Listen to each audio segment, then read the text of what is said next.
Pendant des années, Chip Foose a été la force créative et calme derrière Overhauling, transformant des voitures oubliées œuvres d'art roulantes et gagnant le cœur de millions de personnes. Puis, il a disparu.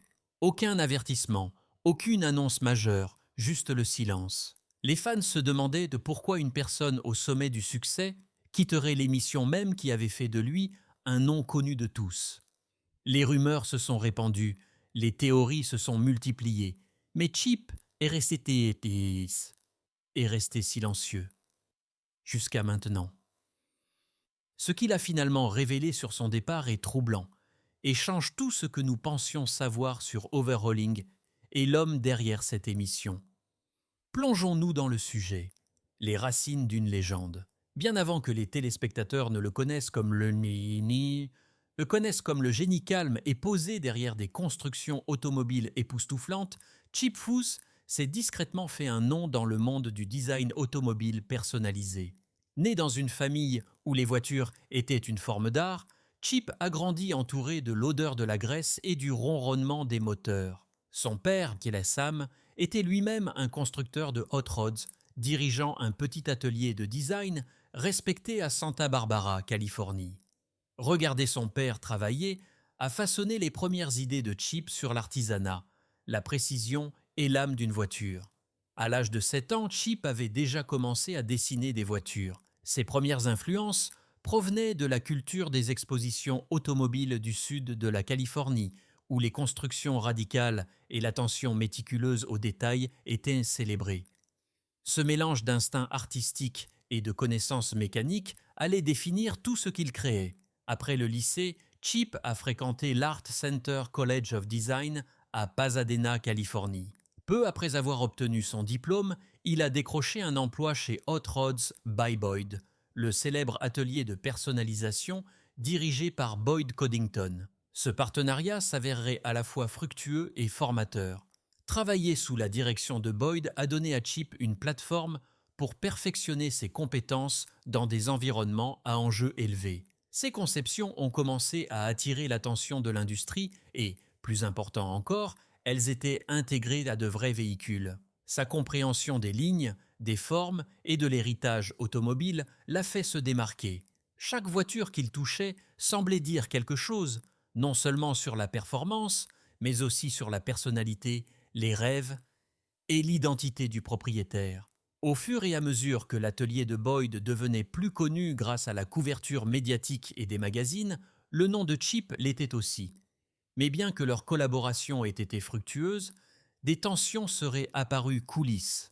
Des initiés ont décrit plus tard des différends créatifs et des désaccords commerciaux qui ont conduit Chip à se diversifier et à lancer sa propre entreprise, Foose Design, 1998.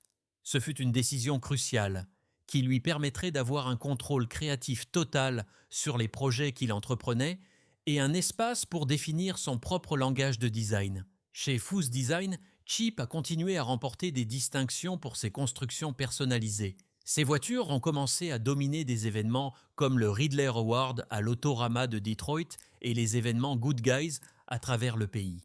Plus que des trophées, ce qui distinguait ces constructions, c'était la façon dont elles honoraient l'histoire de l'automobile, tout introduisant une nouvelle esthétique audacieuse. Il pouvait prendre une Ford Mustang classique ou une Chevy des années 60 et lui donner une impression futuriste sans perdre l'essence de ce qui avait rendu la voiture emblématique premier lieu. Au début des années 2000, Chip avait déjà consolidé son statut de figure de proue de la scène automobile personnalisée. Sa capacité unique à allier art et ingénierie a attiré l'attention des producteurs dans le genre croissant de la télé-réalité automobile. Ce n'était pas surprenant. La télévision était avide d'authenticité, de compétences et de narration émotionnelle, et Chip apportait ces trois éléments. Pourtant, son entrée dans le monde de la télévision n'était pas une décision de carrière calculée. Comme il l'a rappelé plus tard dans des interviews, l'opportunité de faire une émission est née de conversations et d'un intérêt organique pour ce qu'il faisait déjà. Cette opportunité s'en est devenue Overhauling, une série de télé-réalité lancée 2004. C'était une tournure astucieuse à la télévision sur la culture automobile. Au lieu de restaurer des véhicules de célébrités ou de présenter des constructions haut de gamme, l'émission se concentrait sur des gens ordinaires. Chaque épisode suivait l'histoire d'une personne méritante dont la voiture était secrètement emmenée et entièrement reconstruite avec l'aide de Chip et d'une équipe de fabricants. La récompense émotionnelle était réelle, et la présence calme et réfléchie de Chip contrastait fortement avec l'énergie bruyante, parfois chaotique, d'autres personnalités automobiles à l'écran à l'époque. Les premières années ont été un énorme succès. Les téléspectateurs étaient attirés non seulement par les révélations dramatiques, mais aussi par le niveau de détail et l'art que Chip apportait à chaque construction. Il concevait chaque ligne, chaque point de rembourrage et chaque choix de roue comme si cela appartenait à une galerie. C'était le mélange parfait de cœur et de chevaux vapeur. Mais sous la surface, même à ses débuts, les germes de la tension étaient n'empêchaient peut-être déjà semés, succès et tension. Quand Overhauling a atteint son rythme de croisière, c'était un phénomène.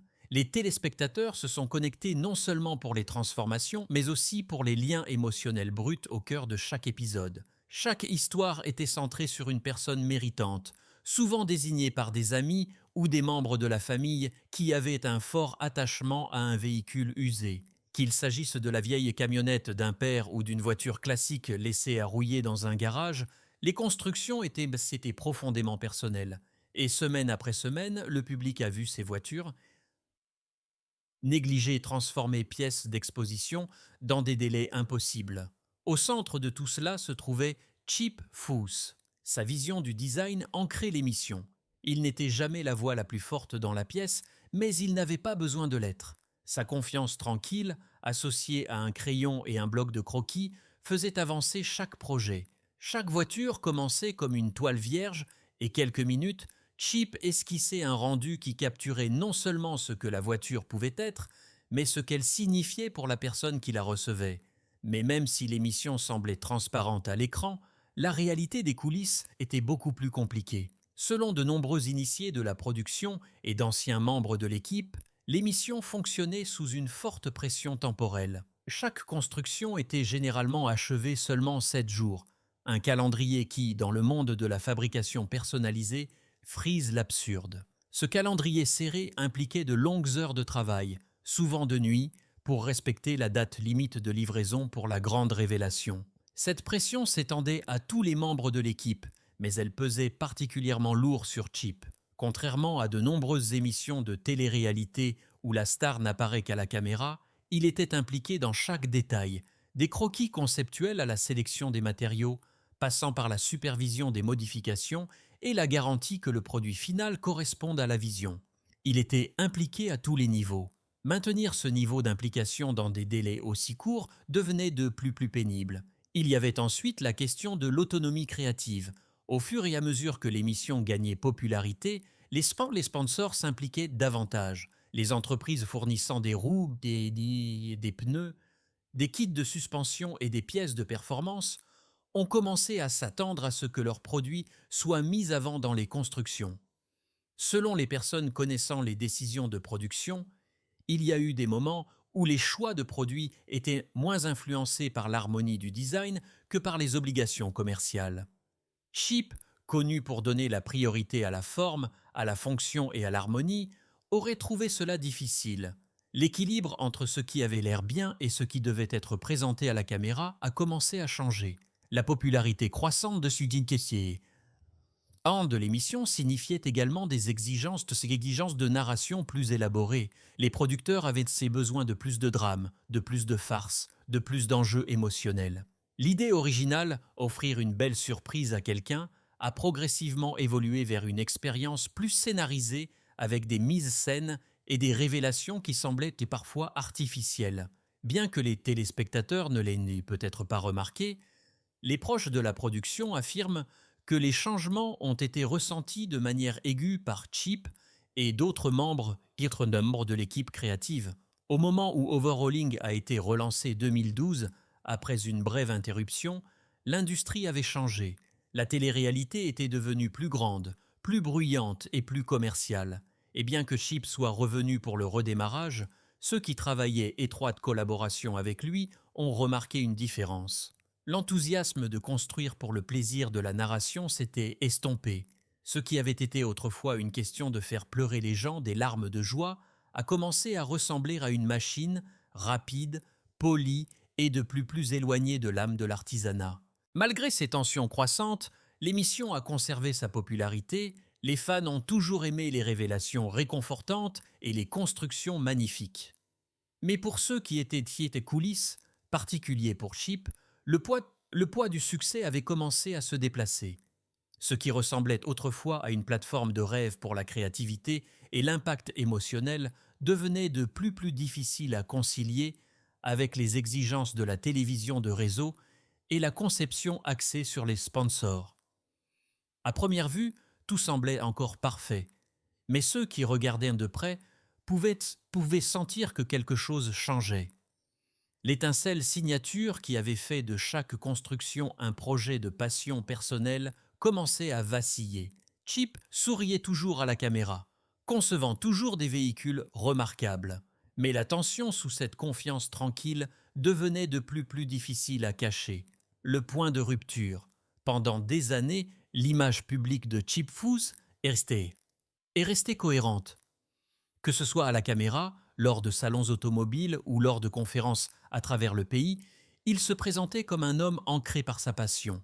Pourtant, sous cette apparence calme, quelque chose changeait. Bien que peu de personnes dehors de son cercle proche l'aient remarqué à l'époque, les fondations qui le maintenaient aligné avec l'émission qui l'a rendu célèbre commençaient à s'éroder. Ce qui a rendu ce dénouement si difficile à détecter, c'est la discrétion avec laquelle il s'est déroulé. Il n'y a pas eu de querelle publique, pas de départ spectaculaire, pas de scandale pour faire les gros titres. Au lieu de cela, il s'agissait d'un conflit interne progressif, d'une lente prise de conscience que le rythme qu'il avait maintenu pendant des années n'était plus viable, physiquement, mentalement ou émotionnellement. Des témoignages de personnes connaissant l'emploi du temps personnel de Chip au plus fort d'Overhauling ont révélé un mode de vie qui frôlait l'implacable. Un seul épisode pouvait nécessiter jusqu'à 18 heures de travail par jour, 7 jours sur 7, particulier lors de la coordination de la logistique, des pièces, des conceptions et des séquences de construction. Et lorsque les caméras s'arrêtaient de tourner, la charge de travail ne s'arrêtait pas. Il devait gérer son propre atelier de design, Foose Design. Les délais ne s'arrêtaient pas pour le tournage. Réalité, Chip menait 2 vies à temps plein. Une devant la caméra et une derrière les portes du garage de sa propre entreprise. Dans des interviews données des années plus tard, Chip a fait allusion aux conséquences de ce double engagement sur sa santé et sa vie de famille. Bien qu'il ait rarement parlé de questions personnelles, il est devenu clair que l'énergie exigée par Overhauling laissait moins de temps pour les aspects de la vie qui ne pouvaient pas être remplacés. Les anniversaires, les dîners de famille, les soirées tranquilles dans le garage, ces choses se perdaient. Parallèlement, l'industrie automobile elle-même évoluait. Lorsque Chip a commencé sa carrière, le monde des constructions personnalisées était plus intime. Les projets prenaient des mois, parfois des années, et étaient traités comme des œuvres d'art individuelles. Mais la popularité croissante de la télévision automobile a commencé à accélérer les attentes. Les téléspectateurs voulaient des délais d'exécution rapides. Les sponsors voulaient de la visibilité. Les réseaux voulaient du contenu. Et quelque part dans ce tourbillon, le processus qui avait été autrefois profondément personnel était façonné par des calendriers externes. Selon des personnes qui avaient travaillé avec lui devant et derrière la caméra, Chip a commencé à se demander si continuer avec l'émission était conforme à ses valeurs d'origine. Il n'avait jamais eu l'intention d'être une personnalité de la télévision. L'objectif avait toujours été les voitures, les histoires qu'elle racontait, les personnes derrière elle et la satisfaction tranquille de créer quelque chose d'intemporel. Au milieu des années 2000, des rumeurs avaient déjà commencé à circuler dans le monde de la voiture personnalisée. Chip allait-il continuer ? Allait-il se tourner vers une autre émission, une émission avec moins de pression ou un format différent ? Les questions étaient persistantes, mais les réponses ne sont jamais venues directement. Il est resté professionnel, déjouant toujours les spéculations et se concentrant sur le travail. Mais coulisses, la décision se prenait lentement. Ceux qui le connaissaient le mieux ont commencé à sentir un changement dans son lien émotionnel avec le processus. Il se souciait toujours profondément des constructions, mais l'étincelle qui illuminait autrefois chaque projet semblait plus difficile à invoquer. La joie de surprendre les gens avec les voitures derrière de leurs rêves était toujours là, mais elle était maintenant entourée de couches d'épuisement et de frustration tranquille. Et puis, aussi silencieusement que les doutes s'étaient informés, le moment est arrivé. Il n'a pas été marqué par une annonce ou un départ spectaculaire. Il n'y a pas eu de clip viral, pas de discours de sortie. Il n'est tout simplement pas revenu. L'absence était perceptible mais pas expliquée. Les fans ont spéculé, l'industrie s'est interrogée, mais Chip est resté silencieux, se concentrant plutôt sur les croquis de conception, sur les constructions discrètes, sur la reprise du contrôle d'une vie créative qui était devenue trop publique pendant trop longtemps. Quoi qu'il arrive, ce serait à ces conditions. Et pour la première fois depuis des années, le silence parlait plus fort que n'importe quelle caméra ne pourrait jamais le faire. L'ouverture. Après des années de spéculation, de demi-vérité et de silence respectueux, l'ancienne star Chip Foose a finalement confirmé la raison pour laquelle il a quitté Overhauling. Et ce n'est pas bon. La confession est revenue lors d'une entrevue tranquille publiée ligne où le ton était plus à la réflexion qu'au drame. Et pourtant, ce qu'il a révélé a touché une corde sensible chez les fans qui ont suivi sa carrière pendant des décennies. Pour beaucoup, ce n'était pas seulement inattendu, mais c'était inconfortable. Dans l'interview, Chip a expliqué que son départ n'était pas dû uniquement à l'épuisement professionnel, ni à une meilleure opportunité, à des conflits internes avec ses co-animateurs ou à un désir de quitter les projecteurs. La vérité était beaucoup plus personnelle et elle avait tout à voir avec ce que l'émission est devenue au fil du temps. Selon Chip, le point de bascule a été une déconnexion progressive du cœur même de l'émission, les gens. Alors qu'Overhauling a commencé comme une série sur l'honneur des propriétaires de voitures et la narration d'histoires profondément émotionnelles, au fil du temps, la production s'est davantage appuyée sur la formule. Chip a révélé que vers les dernières saisons, les décisions étaient de plus influencées par les calendriers spectoriés de production et les exigences des commanditaires, souvent au détriment d'une narration significative. Selon ses propres mots, c'était horrible. Quand la voiture est devenue secondaire par rapport au segment, c'est là que j'ai su que je n'étais pas au bon endroit. Ce n'était pas dit avec amertume. C'était une reconnaissance factuelle que le but de l'émission s'était éloigné des valeurs qu'il avait initialement attirées. Un autre facteur contributif, dont il a parlé plus délicatement, était l'impression de scénario qui a commencé à s'insinuer dans les interactions de l'émission.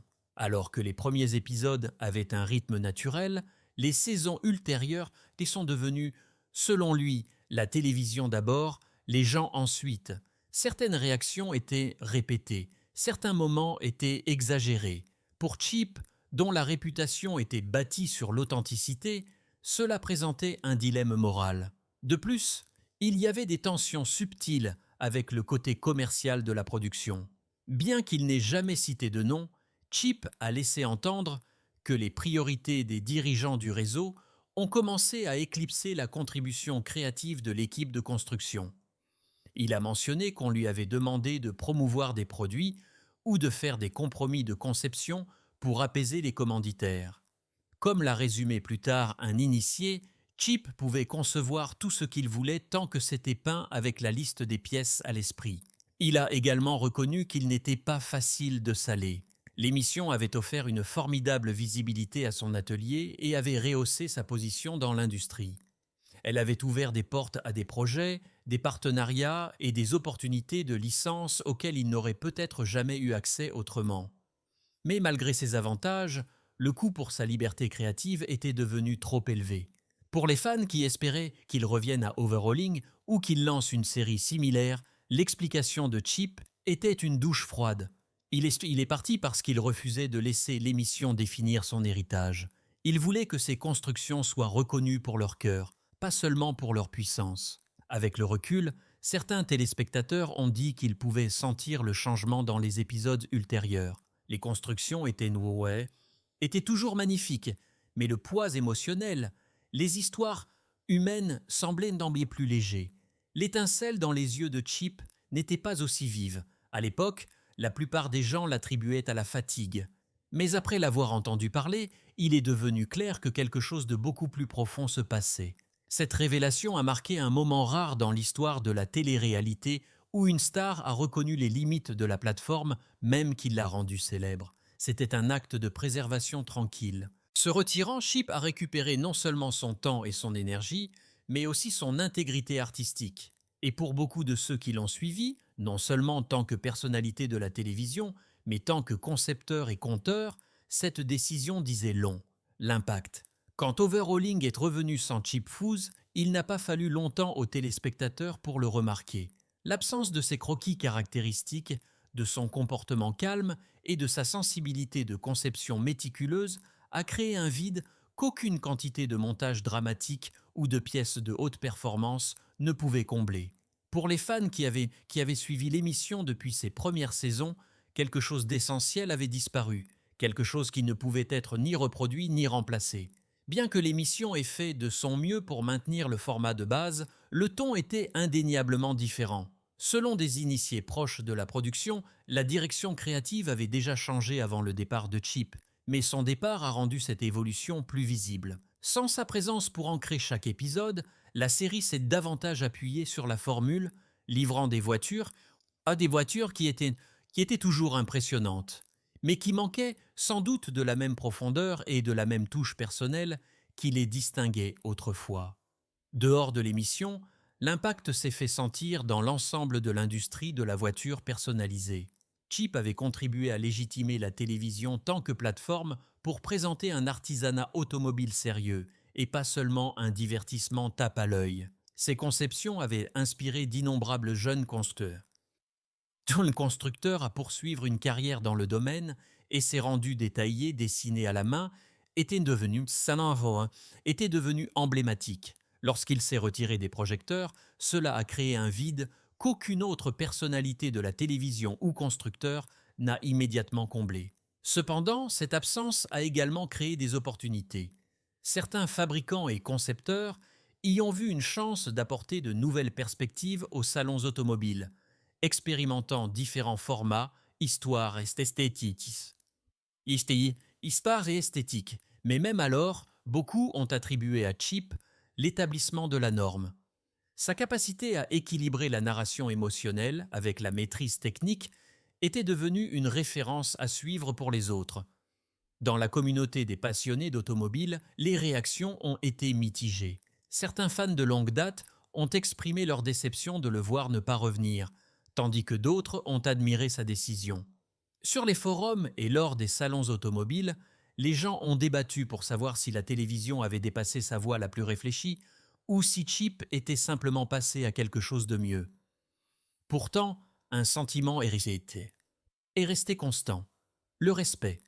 Les concessionnaires, les fabricants et les fournisseurs de pièces, qui avaient autrefois collaboré avec Overhauling, ont également ressenti le changement. Les constructions de Chip présentaient souvent un mélange d'innovation et de tradition qui plaisait à un large éventail de clients. Son départ signifiait que les collaborations futures devraient prendre une forme différente. Moins axée sur l'atteinte des téléspectateurs et davantage sur l'atteinte des passionnés via d'autres plateformes comme les médias sociaux ou les événements de l'industrie. Pendant ce temps, chez Foose Design, l'atelier de Chip a continué de fonctionner sans interruption. Bien qu'il n'ait plus un public hebdomadaire de millions de personnes, la demande pour son travail est restée forte. Les clients le recherchaient toujours pour des constructions uniques, faisant confiance à son instinct, à son sens des proportions et à son dévouement à l'artisanat. Les initiés de l'industrie affirment que, le cas échéant, son départ de la télévision n'a fait que rendre son travail personnalisé plus exclusif et, dans certains cas, encore plus désirable. Chip a également commencé à réapparaître lors de salons de l'industrie comme SEMA et Good Guys, non pas tant que star de la télévision, mais tant que constructeur et conférencier respecté. Il a donné des conférences sur la théorie de la conception, le mentorat et ce que signifiait rester fidèle à ses valeurs dans un monde évolution rapide. Les jeunes constructeurs ont vu cela comme un tournant, Une preuve que la longévité dans l'industrie ne consistait pas à rester devant la caméra, mais à rester honnête avec son métier. Fin de compte, les retombées n'étaient pas une question de relations brisées ou de contrats annulés. Il s'agissait d'un changement de ton, à la fois au sein d'Overhauling et dans l'ensemble de l'espace du divertissement automobile. Le départ de Chip a rappelé à l'industrie que le cœur de la culture automobile ne réside pas dans les délais ou les cotes d'écoute, mais dans l'authenticité, la narration et la fierté tranquille d'un travail bien fait. Et bien que l'émission ait continué, elle n'a jamais tout à fait retrouvé l'équilibre qu'elle avait lorsqu'il était à la barre. Les leçons. Dans les années qui ont suivi son départ d'Overhauling, Chip Foose est tranquillement revenu à ce qu'il aimait le plus. Concevoir des voitures à ses propres conditions sans les contraintes de la production télévisuelle, des délais ou des exigences des commanditaires. Il s'est replongé dans le monde du design automobile, personnalisé avec un sens renouvelé du but. Pour Chip, il s'agissait d'un recalibrage. Chez Foose Design, l'énergie s'est recentrée sur la créativité pour le plaisir de la créativité. Les projets prenaient le temps qu'il fallait. Les clients ne cherchaient pas de temps d'écran. Ils voulaient néanmoins de l'authenticité, de la vision et de l'artisanat. Avec chaque construction, Chip s'est appuyé sur ce qu'il avait rendu grand au départ. Des proportions qui honorent les lignes classiques, des touches modernes qui ne submergent pas, et une philosophie qui place la fonction sur un pied d'égalité avec le style. Au-delà du garage, la voix de Chip dans l'industrie est devenue encore plus influente. Il a commencé à se concentrer sur le mentorat des jeunes constructeurs, parlant souvent lors de salons professionnels, d'écoles de design et de conférences automobiles. Dans ces contextes, il a mis l'accent sur la discipline, l'humilité et l'attention aux détails plutôt que sur la renommée ou les résultats rapides. Les initiés disent que, bien qu'il ait rarement discuté de son passage à la télévision, il a souvent partagé des conseils de prudence sur le fait de laisser l'exposition médiatique dicter la direction créative. Il est également revenu au croquis, souvent direct lors d'événements publics, ce qui est redevenu une sorte de marque de commerce. Regarder Chip dessiner temps réel a rappelé aux gens ses racines, là où un crayon et l'imagination pouvaient insuffler la vie à une page blanche. Pour de nombreux fans, ces moments étaient plus significatifs que toute révélation dramatique à la télévision. Il est intéressant de noter que, malgré son retrait des caméras, la présence de Chip dans la culture automobile ne s'est jamais vraiment estompée. Ses constructions passées ont continué à circuler dans les salons, les magazines et les ventes aux enchères. Certains des véhicules d'Overhauling ont trouvé une seconde vie, avec de nouveaux propriétaires qui les considéraient comme des objets de collection, partie à cause des histoires qui les sous-tendent, et partie à cause de celui qui les a conçus. Pendant ce temps, l'industrie a pris note de la façon dont Chip était sorti. D'autres concepteurs et constructeurs ont commencé à réévaluer leur propre rôle dans des émissions similaires, remettant en question l'équilibre entre la visibilité et l'authenticité. Bien que tout le monde n'ait pas fait le même choix, beaucoup ont reconnu que sa décision avait créé un espace pour des conversations plus approfondies sur le contrôle créatif, l'intégrité artistique et le coût d'une exposition constante. L'héritage de Chip repose désormais sur deux piliers. L'un est sa contribution indéniable au design automobile, ses constructions, ses récompenses et son style caractéristique. L'autre est moins tangible, mais sans doute plus puissant. L'exemple qu'il a donné choisissant la qualité plutôt que la quantité, les valeurs plutôt que la visibilité. Alors, après avoir entendu tout cela, que pensez-vous ? Auriez-vous fait la même chose si vous étiez lui ? Faites-le nous savoir dans les commentaires.